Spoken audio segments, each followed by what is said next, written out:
So getting to the point of today, why is today important? Today has been 2 years since the murder, since the killing of Michael Brown in Ferguson. It's been 2 years since Ferguson revolted. It's been 2 years since the sheer injustice in Ferguson was dragged into the national spotlight. And that conversation has been driven by several different voices.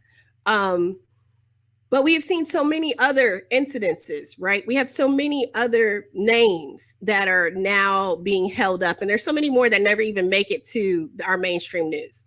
And yet, you would think 2 years since, like, I remember that summer, right? I remember that August. We had just moved to Atlanta. I remember sitting on the couch watching it unfold with my father. My father was probably the same age as my son was when, you know, the summer 66, summer 67, summer 68 happened, right? Things happen in cycles.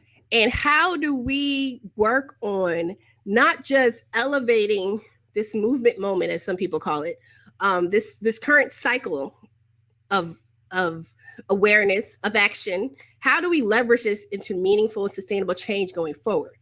So by the time we have another cycle, another upswing in activity, we haven't lost ground, right? We're just building on what we've already done. Because I really feel like in many ways, we've lost ground since the 60s. We've lost ground since people have litigated these battles before. Because 2 years since the passing of Michael Brown, 2 years since Darren Wilson, you know, took his life. And we know, I mean, people can make all the rationalizations, justifications they want to for why Darren Wilson had to do what he did. However, we do know that the likelihood of you being disarmed, taken alive, increases if you're white. I mean, we have so many examples of white people who will point guns at police officers, who will try to take police officers' guns, who will fight them, who do all something, and they get arrested. So getting back to what I was talking about, you know, Michael Brown, and looking like, where have we been? We still have, like, the Department of Justice is releasing a report tomorrow about Baltimore. We had the report that came out about Ferguson and all the inequities and the issues and the racism. I mean, we have blatant issues across the country. We talk about systemic racism. Hillary Clinton gives these brave talks about systemic racism. He uses all the right buzzwords. Democrats use all the right buzzwords for all these issues. And they're supposed to be the better party. They're supposed to be our allies. They're supposed to be our natural, protectors from the system. And yet we have a system that has been created over hundreds of years that is ultimately maintained by not only white supremacy, but by people who are Black and Latino and of other, races and persuasions, who help uphold the system because they get their one little place. Tokenism is not just some random concept that people, when people talk about the token on the board or whatever. No, it's a very real phenomenon.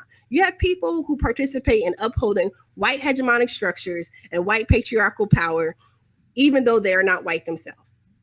Women participate in patriarchal structures and uphold it because, people have different ideas of diversity.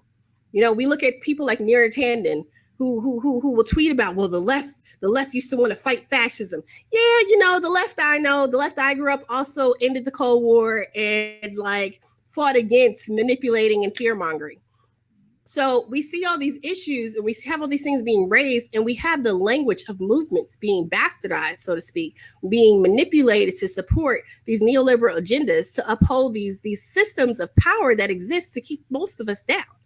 So when we look at 2 years since Ferguson, 2 years since the killing of Michael Brown, we look at the Baltimore report that is coming out from the DOJ. There was an article today about it that comes out tomorrow that talks about the system and pattern of practice of disproportionate use of force, searches and seizures, and other actions, unconstitutional behaviors of the Baltimore Police Department, primarily against poor and Black citizens of Baltimore, which at many junctures are synonymous with each other.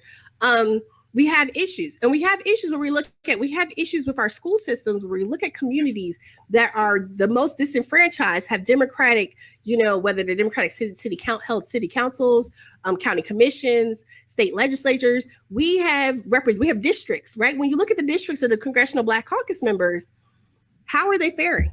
What's going on with our education systems? So we talk about Republicans are bad. Well, Democrats only work to help maintain the status quo in the system as it exists. They're not trying to improve anything. Now, you can find Democrats here and there that are trying to do good things and do work, but as a whole, they're so busy trying to maintain power against the really bad guys that all the rest of us just get traded out, and we get dumped out. They dump the baby out with the bathwater, so to speak. You know what I'm saying? Like, so we look at what has happened in the past 2 years, and you would think that with all these different eye-opening examples, Michael Brown, Tamir Rice, John Crawford. I mean, there's so many examples. You go back a little bit further. You have Jordan Davis. You have Trayvon Martin.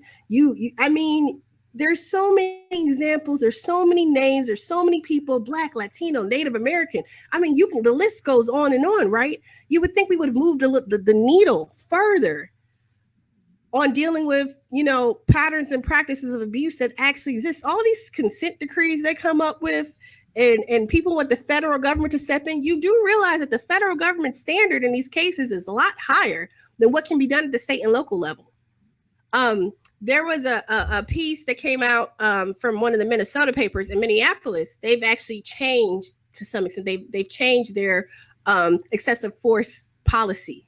And one of the things they're saying now is that if you're a cop and you witness excessive force, unreasonable force, I forget what the exact language is, happening during an arrest, you are required to intervene. If you see something that's happening that you felt was inappropriate or whatever, you're required to report it. Now, how that will actually work in practice, but there are things administratively that can be done on the local level.